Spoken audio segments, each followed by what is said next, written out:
Hello and welcome back to Female Voices Life and Loss. This is a space where we share honest conversations about grief healing and the courage to keep living with purpose and love.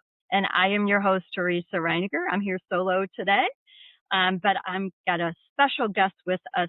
Joining me today is Brittany, and she is with family. She is a family service director at Baue Funeral Home in St. Charles, Missouri. She is not only a dedicated professional helping families prepare for or navigating one of the most emotional experiences, but she's also a mom and she's a best-selling author. So we're going to hear about that. It's a children's book. It's a resource book, really, and it's called Hello, I'm Death. So today, Brittany and I are going to talk a little bit about the piece that comes with prearranging, which is one of the things she does a lot, and the bravery it takes to seek out grief resources. So grab a cup of coffee, settle in, and let me introduce Brittany to you. Welcome, Brittany. Hello. Thank you so much for having me here today. I appreciate it. You are so welcome. I love that we can share about this subject. Yes. Because some of the audience may know I worked at a funeral home for many years. I haven't for probably 6 years now, but it's interesting. We've kind of met out networking, and it wasn't you, but another time I was at a networking meeting and someone stood up and said, I'm going to talk about something that people don't talk about, and I'm probably not going to relate to anybody here, but I'm going to talk about death. And I can remember, I perked up and I'm like, she's talking to me. I get that. And so there's not a lot of us that are comfortable talking about that. But you and I have had many conversations. Yes. That we're very comfortable in talking about Very. that. So it's literally my tagline. Anywhere I'm in the community is my name is Brittany Neunuebel. I work at Baue Funeral Homes in St. Charles Memorial Garden Cemetery. Let me plan your funeral. And people say it back now. So it's much more common in the St. Charles area because of going out and saying it so much. They know you. They know me. They know what you do. So you have really such a unique, I feel like, for most people. It's common to me, and I don't think that it's that unique, but it is for most people, a unique and a powerful role, really, in helping families plan for something we so often don't want to talk about, like we just said. So what first drew you into this kind of work in funeral services and family support? Yeah. So I actually was a speaker at Dead Talks, which is a conference specifically for individuals who work in the funeral industry, specifically with what I do. Uh-huh. And we have to kind of send in like a why I should attend type paper. And I started with the reason this is perfect for my life. And it's because at 2 weeks old, I attended my very first funeral. And it was for my Uncle Bob. And my mom didn't know if she should bring me or not bring me, but she brought me. And I was passed around to all the family. And sometimes, like, that was the only time I ever saw them, right? Like, I don't remember it, but they passed me around. And it was like this, oh my gosh, Uncle Bob would have loved her. Oh my goodness. Oh, I'm so glad you brought her. She's that spark of joy in the funeral, And I thought, how beautiful is that it was a normal thing for my family to have children at the service, that it brought some joy. Also, my mom was a nurse at a nursing home, and so I would go out there and visit, and that's part of being older is one day death will occur. And so I would go to all their funerals, and I'd be like, "Oh, I played bowling with them. Oh, we read this book together. I ate their dessert because they didn't want it." That sort of thing. And then my friends and I would walk through our cemetery in my hometown, and we would comment on the different names and how beautiful they were. Or, oh my goodness, this is so-and-so's grandpa. Oh, I heard this about him. And so it was a very normal thing to go to funerals. It was a very normal thing to talk at cemeteries, to wonder about people's lives and honor them and learn from their marker, like what their life was like. And then my grandparents, my other set of grandparents lived right next to the funeral home. And so it was just a common thing, And I think it's so funny too. My husband proposed to me on a Christmas Eve, and he proposed to me in a living room. And he said, I almost waited and proposed to you in your hometown cemetery because you talk about it all the time. And at that point, I wasn't working in the funeral industry. And he was like, that would have been perfect, but it was snowing. So he didn't want to get down on one knee in the snow. Oh my God. So I love so that. it's kind of just been always a part of who I am, and Sure. I didn't realize that it was even a job that I could make such a difference in families' lives and get so Mm, connected to our mm, community and helping out until it was. And so my son was diagnosed with autism, and I needed a more flexible job. I needed better benefits, and I needed a job that would support me in that. And Bowie is it. They are so family oriented, and they really care about that experience with your family I love and that. making sure that's a priority. And so I think it's like the perfect fit for me. I get to help people. I get to learn about their background and history of their life and Mm. honor them. And then I also get to spend time with my family. And that's a really cool thing. Yeah, I love that. Well, I want to talk about a couple things there for sure. It's Mm. interesting that you talked about the cemetery, and I don't think I've ever shared this on any episode, Oh, but goodness. we lived right next door to the cemetery. Like you were talking about walking through the cemetery. We walked to the cemetery. I lived Yes. out in the country, and we rode our horses through the cemetery. Yeah. I mean, and like you, it was just, it wasn't unusual. It wasn't unique. It was just what we knew. My dad being a Yes. carpenter and my husband also a carpenter, like they built the funeral home and they worked at remodeling the funeral home. Yes. So it's always been also in my family. So then when I started working there, it was like, okay, this is, It just makes sense, yeah, you know? I'm used to this. Like Yes, this is and not, my one of my great friends growing up lived on the opposite side of the cemetery in the highway mhm. compared to me, and so we would go and we play video games or we watch a movie, and then I would walk through the cemetery at night to make it home by 9. And people are like, "You walked in the cemetery at dark?" I'm like, "Oh, yeah, like, that's a big deal, it's fine." So but that was the shortcut. So you walk through the cemetery. I mean, what do you do? So I get it. It's and I always say, death doesn't have to be scary. That's actually No, how I sign my book, Hello, I'm Death, is isn't scary. It's part of life. yeah. Because to me, it's not scary. How you die might be scary, but death itself is not scary. So I think that's a beautiful thing to think about too. Yeah, I love that. I love that you said it's a beautiful thing because there's many, many times with what I do with working with people that are grieving is they'll share a story. And just like you said, when you're making arrangements and doing all that, all that, the stories that come, you really get to know that person and they'll share something. And I'm like, I don't know how this is going to feel to you, but that's beautiful. Yeah. All of that is beautiful. And they kind of look and then they agree. It is beautiful. There are many parts of people's lives that are beautiful and the end of their life that is beautiful and things What- after the signs and things that happen. It's just, there's so much beauty in it. And I love that we're talking about it. Yes. We see it. Many others see it, but I think to normalize it more is super beneficial for Yes. people. Well, I also say this. So sometimes, okay, this is my analogy I try to give to all my families. I should probably coin it. Don't take it from me. No, I'm just kidding. I always say, Let me write this down. um, Hold on. I always say that grief, everyone is in the ocean of grief. So everyone on this earth, mine Mhm. happened to be when I was 2 weeks old, right? Grief hit my family. Okay.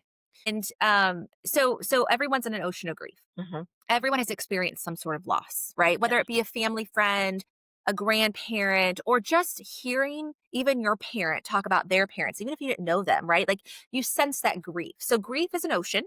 Okay. We're all in it, but we're all in different types of boats. So thankfully, my boat is a cruise liner Mm. and they're serving margaritas. There's a conga line about to start. And we are hooting and hollering because my grief, our past friends who have passed away a few years ago, grandparents over 20 years ago. So it's not fresh, right? So my Sure. boat has been built up with support and help. Okay. And not that I don't miss these people. I love those people and they still mean so much to me today, but my boat has grown. Okay. Mhm. When I'm meeting with families who have just lost someone, their boat is a raft.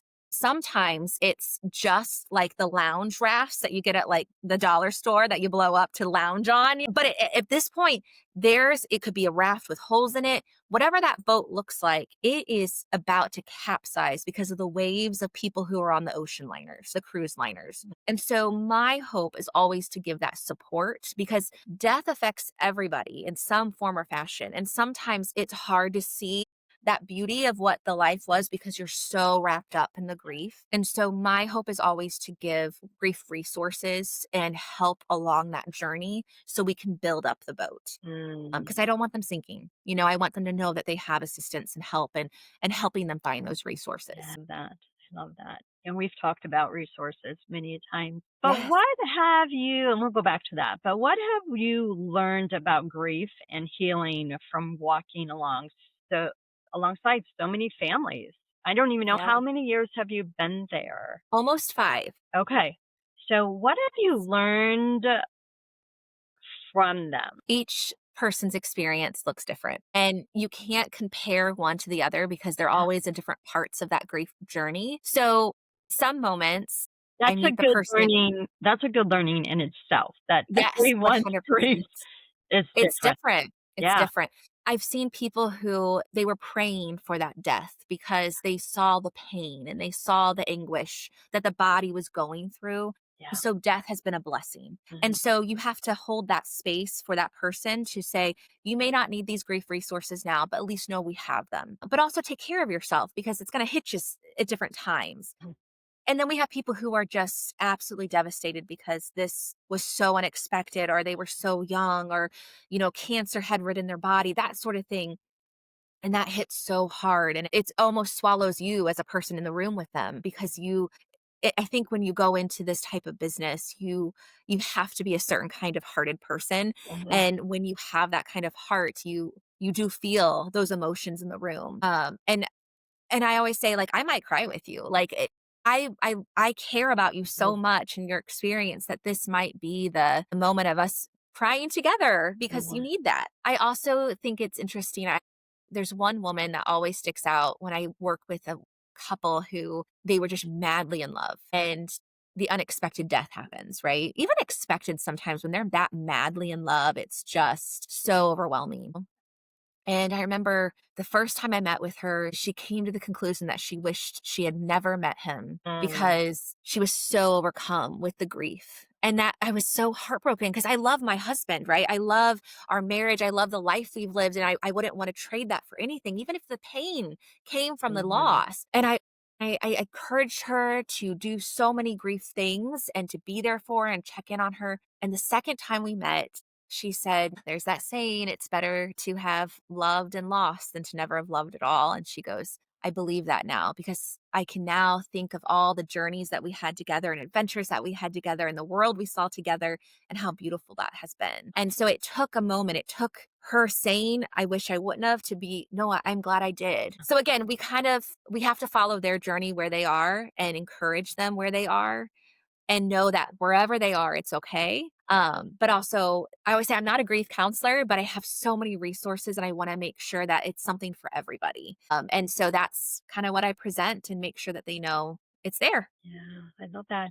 One of the things I find a lot of times when I'm talking to someone that has lost their spouse is that they 9 times out of 10 they'll say to me, "I'm so glad that they died first because I wouldn't have wanted them to endure this pain." Yes. And I'm just like, that is so Yeah. beautiful that they even say that. I'm like, wow. Yeah. But I hear that a lot. I hear that a lot too. I Yeah. do. Some of the grief resources we give because I think most relationships, you have people who are good in one thing, but they're really bad in the other, and the other part of the Mhm. couple kind of pick that up. So I use myself as an example. It almost became a law in my hometown to not be able to cook. It didn't pass, so I'm still able to pop popcorn, but not well. Lots of fires. It's fine. So when my husband and I met, asked him if he could cook and he said he could and I said, "Well, good because I can't and we would die. So we got to we got to have someone who can make decent food." And I always think about there are couples where they've never even picked up macaroni and cheese to make themselves because the other Right, person has done that. right. And so part of the resources that we provide are even just simple recipes to just help them feel secure in what they're Mhm. doing to survive and to get through to the point of thriving again. So even those little bits and touches really do help because they're not, when you're in grief, sometimes I would say it's like your body feels heavy and we want to lighten that load as much as we can. And sometimes that's Smart. even just how do I pour milk and cereal? Like, and so I want to give you those directions, right? Because I can do that. So we want to make sure that they're secure in just even the basic things because maybe they haven't done it for years. Yeah, yeah. So let's dive into that. I had some other things, but let's dive into that. So what kind of, because some things are, other things are popping in my head like, gosh, I never thought about that, like giving Yeah. recipes. That's beautiful. What other resources, since we're kind of went to that direction, what other resources do you feel like are unique that most people don't think about, like recipes? Because I know people think about a book at toward a resource or a resource to seek out a counselor or whatever or a support group. What other things do you have? Yeah. So we have a really great connection here in St. Charles with the Sound Spa and Mm, the owners there. And so we help the families that we serve connect with them to have a sound session. And I mm, always tell my families, like when I first did it, I was like, I don't know if this is going to work. But science has proven that those vibrations of the instruments that they play actually help decrease anxiety and depression and sometimes help you sleep. Like when I go, I can sleep for 3 days. It's amazing. It's fantastic. I love it. And so I say, just go, like clear your mind, just put yourself to it and go. yeah. Challenge yourself to one session at least. A lot of people end up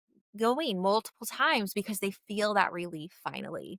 And it's Mm, not verbal, right? But it's internal. And I think that's a beautiful thing for our internal processors. Some people just don't feel comfortable talking to a counselor. sure, Addressing the emotions in the room, the elephant in the room is too much, but going and just laying down is something that they can do. sure.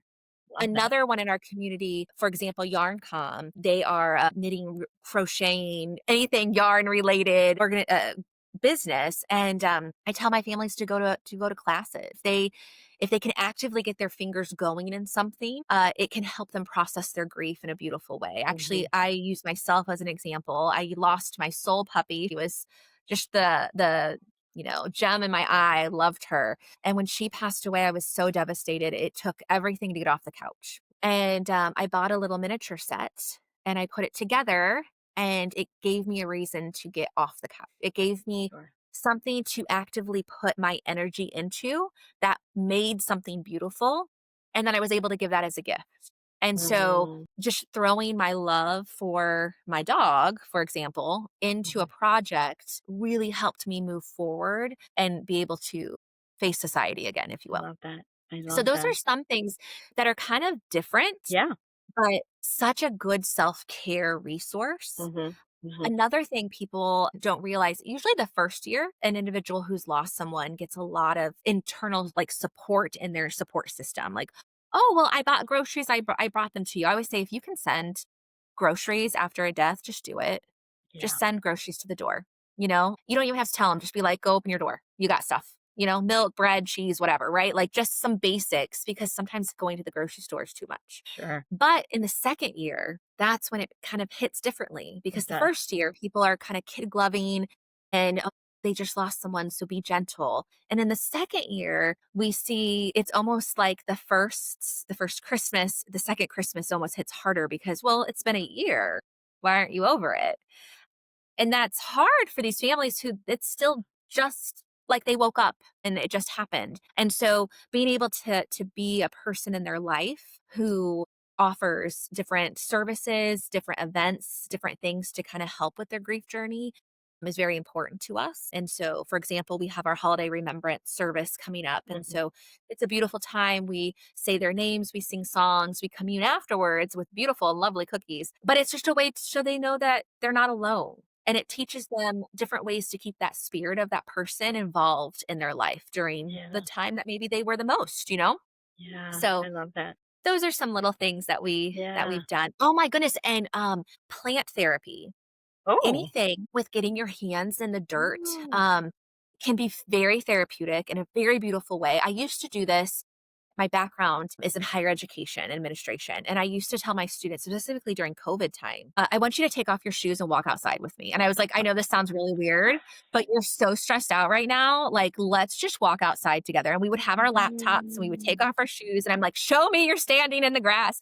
And we would stand in the grass together and we would breathe. Yeah. And I was like, how do you feel? And they're like, I feel better. I'm like, I know. It's just something about the dirt. I tell you what.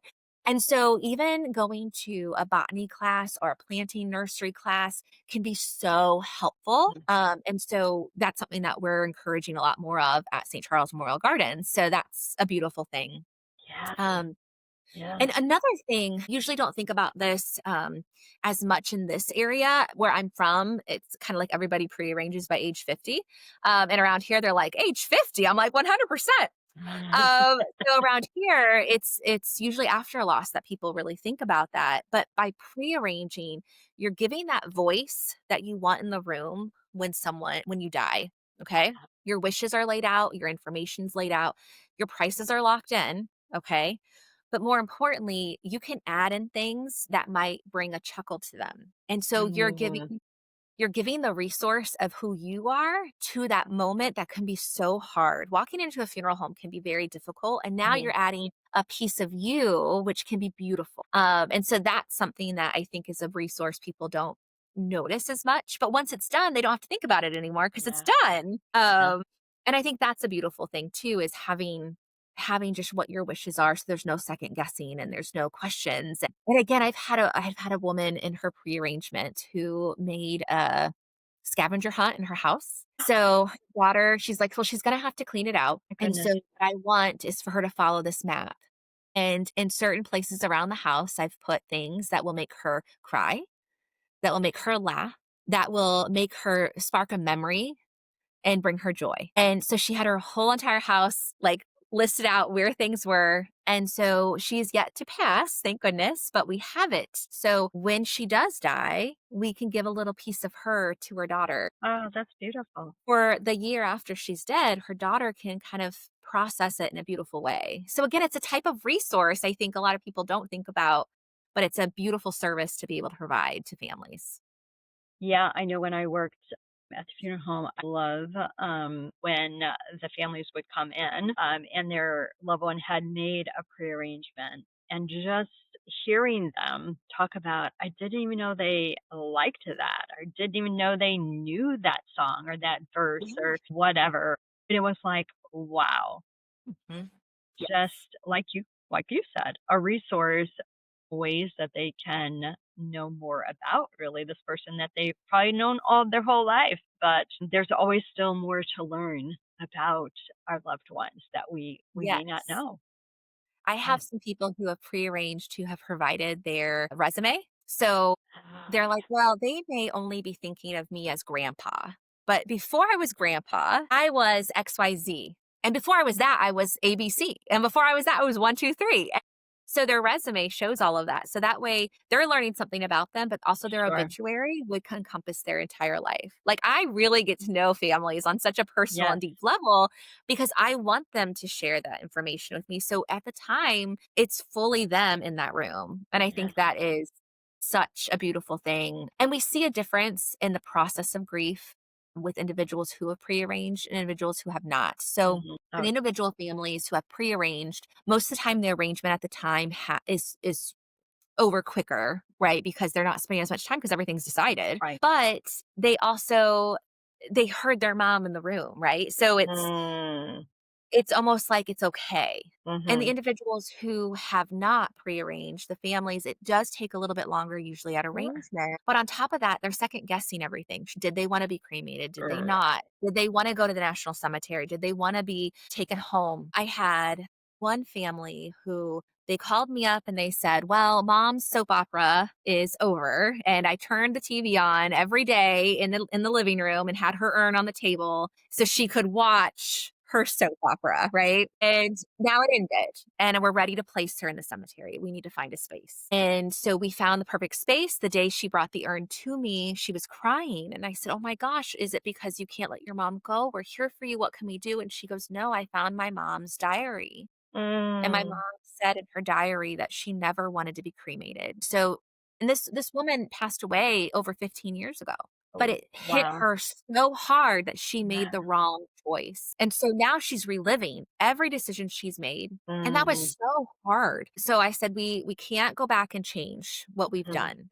Okay. Mhm. You did the best that you could with the resources you were given. And we gave her even more grief resources and help that we could, Yeah.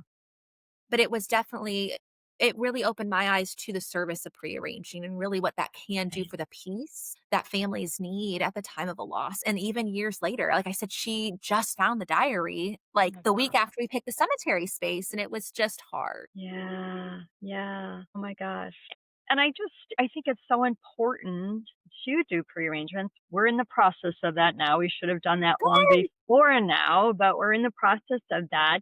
And part of our process to do that is really checking with our daughters because the whole service is not for us, it's for our family that is still living. Yeah. And I did have a daughter that has said in the past, when someone else has died, that I need to see them for closure. And so that was probably, she had said that, I'm going to say 6 or 7 years ago. And so I wanted to make sure with whatever decision we made that she would be okay with it. Yes. And so we've been having that conversation. And I know just because of working at a funeral home, if that's what she needed and we still decided on cremation, that they can make that happen, most probably. But we still wanted to make sure what her wishes are because it is really for the living, Yeah. that the whole service is designed for. It's And not you have part to of what think, we want still, but it still right. is for them. So we're doing a lot of communication with them as And we it's go good that you're having the conversation too. So many people don't talk about death, or they're through. Mhm. scared to because if they do, then they'll die. And I'm like, well, one day you're going to die anyway, so you might as well talk about it. It's But that happening. way, yeah. And that way it's not such an unknown for the family when they come in. There's no shock. It's just what it is. And then again, that focus goes back onto their healing. And we always talk about, think way back when, right? Prairie times, the whole community was involved in a Yeah. funeral. And so someone died and everyone in the community came in. The women came together and they bathed the body, they dressed the body, they took care of the kids, they started making food. Okay. Mhm. The men came together and they made a casket and they dug the grave. And then everyone went to the church or some sort of space. They Mhm. talked about that person and then they buried the person. Then afterwards, you know what they did? They had a party. Yeah. And then they celebrated that life together, and they laughed, and they cried, and they joked, and they Mhm. danced.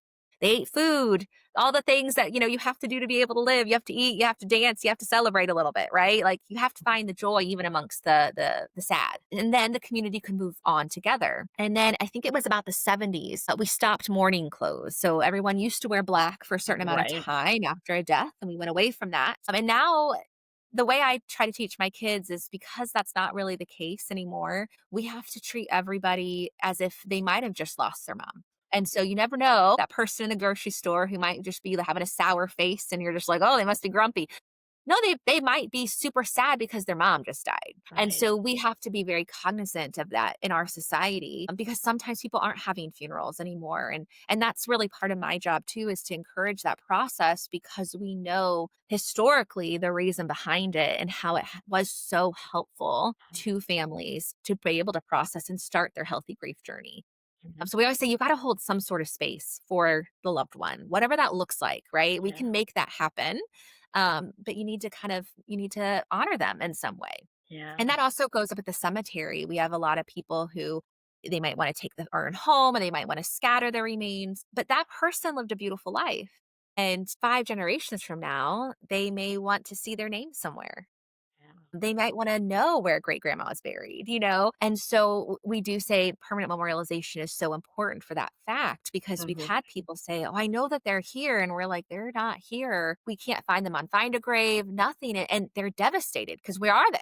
Yeah. So that is something that we'd really talk about because if you haven't seen someone come and say, I don't know where my dad is, Mm, it's that's really hard, and we wanna make sure that we give them the full light and honor for their family, but if the family took it home and we don't have record of where yeah. they took them, that's on the family, and it's hard.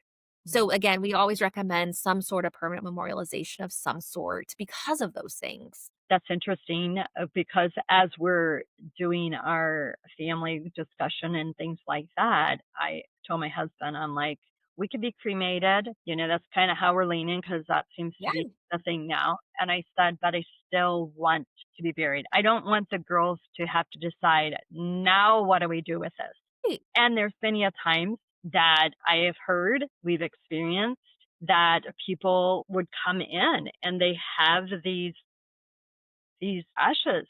There's cremated remains. And it's like, we're not sure who these are. And so there's typically stuff in there that the numbers and all of that kind of stuff. So correct, that you with can lots locate and lots of research, you can figure that out. 100%. But they're devastated when they open a container or whatever and they're Yeah, finding this. And it's like, I don't want my daughters to endure that. So that's what will happen. That's my plan. So yeah, I I love that always you said that because I'm thinking the exact thing. And I don't know if that's because I have worked in a funeral home and you as well. So we've experienced these things like you just yes, talked about and I talked about.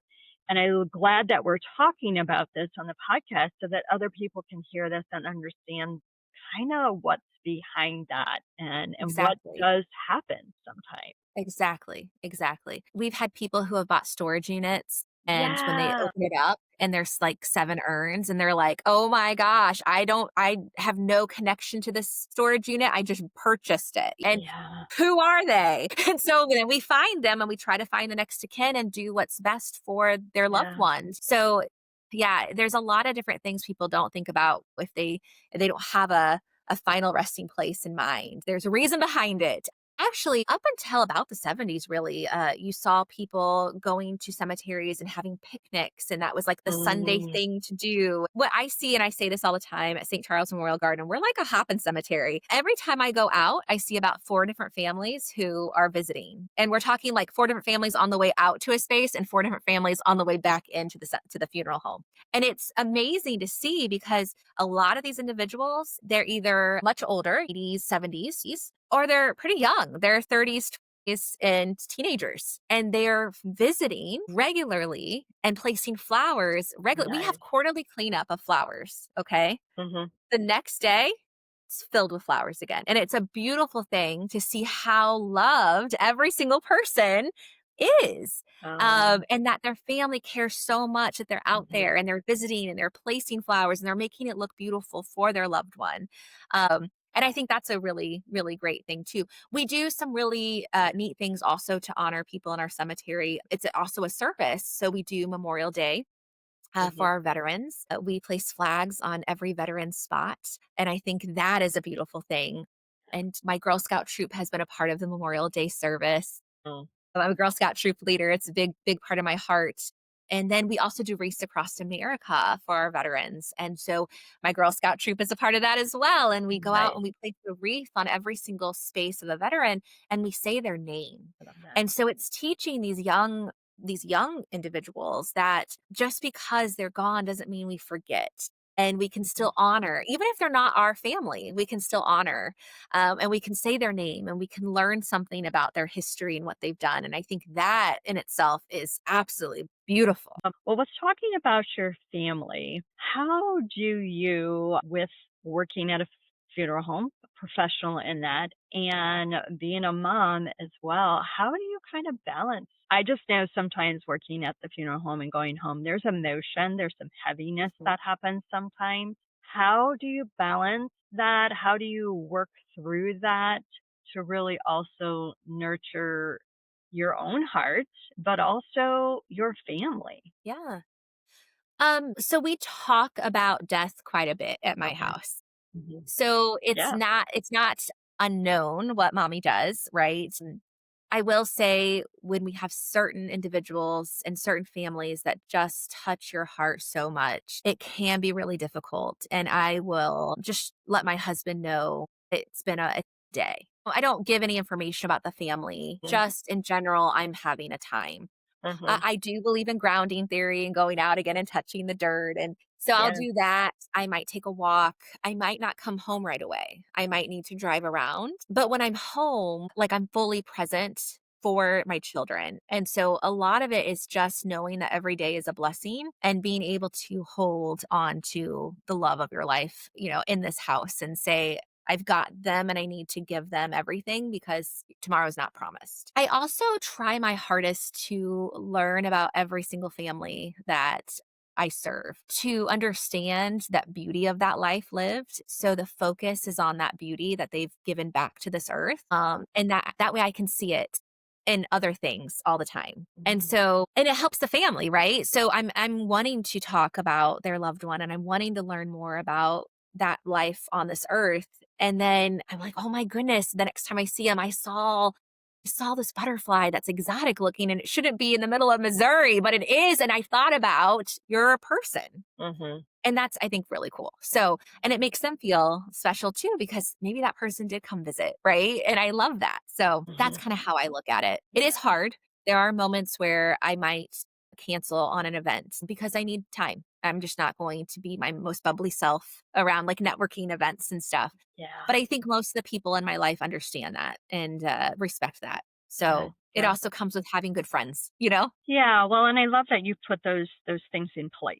The grounding and the things that you do, maybe not going home right away, and probably going to the Yeah. sound bath, and all of those Yeah. those those things that are so beneficial for us to have those things in place. I do 100%. the same. I mean, Yeah. and we're very similar in like, yep, get outside. That's my number one.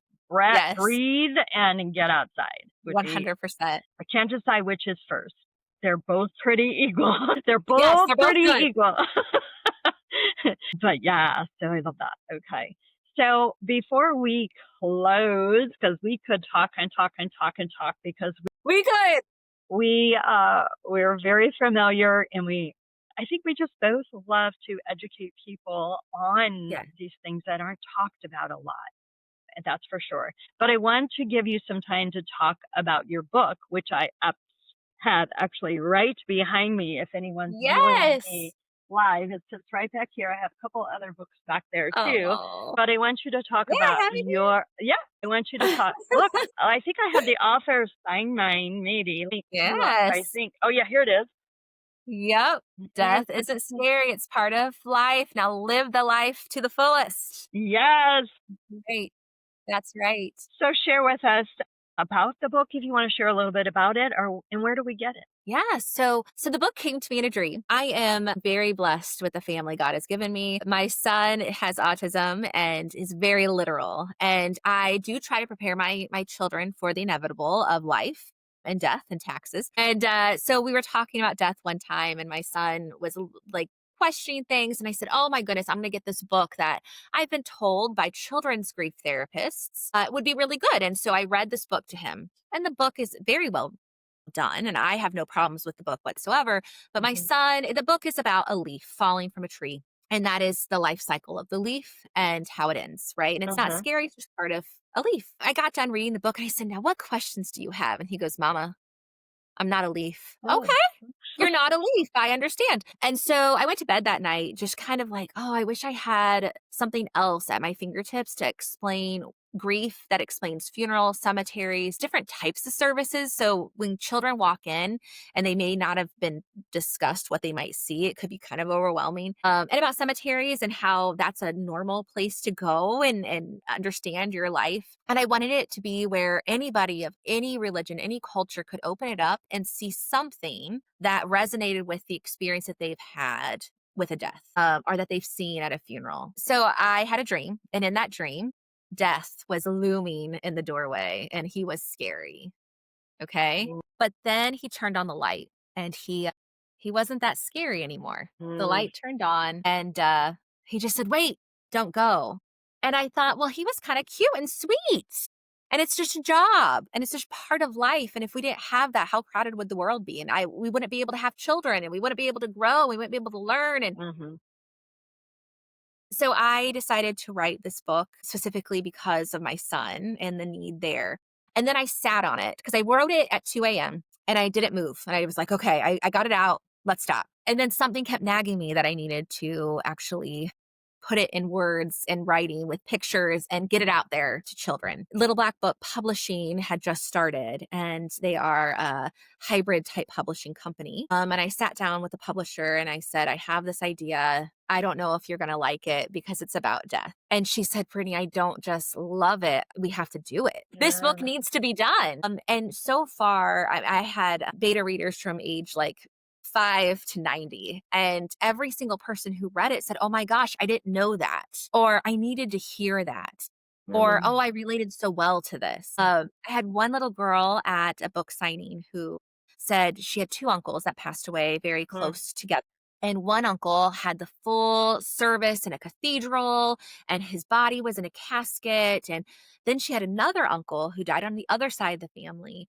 And this was an urn present at the service and it was at a hall, and mhm, she goes, "So did they both have funerals?" Yes, they did. Both are beautiful, both are unique to that person, and both can be so meaningful. Isn't that wonderful? And she's like, "Oh, so they both are funerals." They both were.